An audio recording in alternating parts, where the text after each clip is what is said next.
Been a change in command in the last few months at the Arizona National Guard. Joining us is the head of the Arizona National Guard, Brigadier General John Connolly. Thanks for doing this. Thanks for having me. This is fantastic. I've had the privilege of knowing the last two that had run, and it's great to meet you for the first time. Can you talk about the job and what it means to you? Sure, absolutely.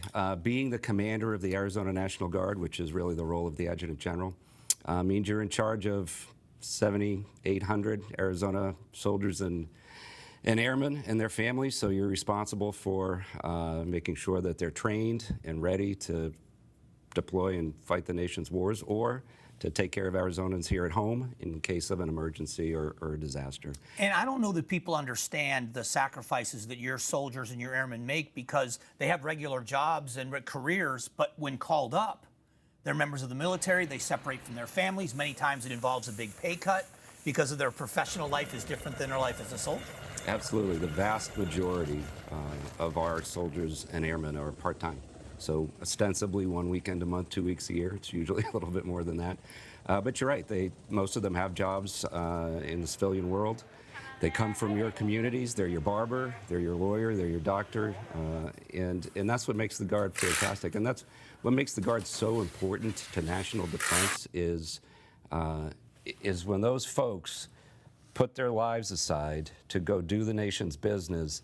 You know it here in Phoenix when that happens. You know it in Arizona. You know it in your community because it's your kid's teacher.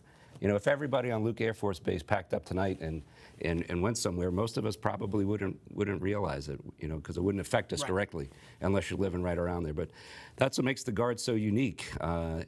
We are part of the community. We come from the community, and we're the citizen soldier. Well, you're a big example of that. You have private practice as an attorney, and we're called back to lead this organization. Why make that change? Why make that commitment? This is, in my opinion, one of the most important jobs that our country calls people to service for. And when you're asked to do that, when the governor asked me to do it, there's no other answer than yes, you're going to do it. As the Adjutant General, you're one of 54 apolitical actors who's pulling on the end of the rope, trying to protect states and states' rights and states' equities. And on the other side of that rope and that perpetual tug of war that's been going on since the beginning of this country is the rest of the federal government. It's the entire federal government. Right. So you got the Adjutant General pulling on one side and then the entire federal government. And it's just such an important thing for the Adjutant General to be apolitical and to be continuing to pull on that rope, because it creates that balance of power between the states and the federal government, which is fundamental to this country and the Constitution. So then that leads me to a great question. We saw what happened in LA, where the president actually called up the National Guard to have crowd control in Los Angeles. How does that fit into the balance you just talked about? Well, the Congress has decided that in certain circumstances, the president can call up the National Guard and federalize them. And when we are at rest, as we like to call it, we are under the command and control of the governor. She's my commander-in-chief right now.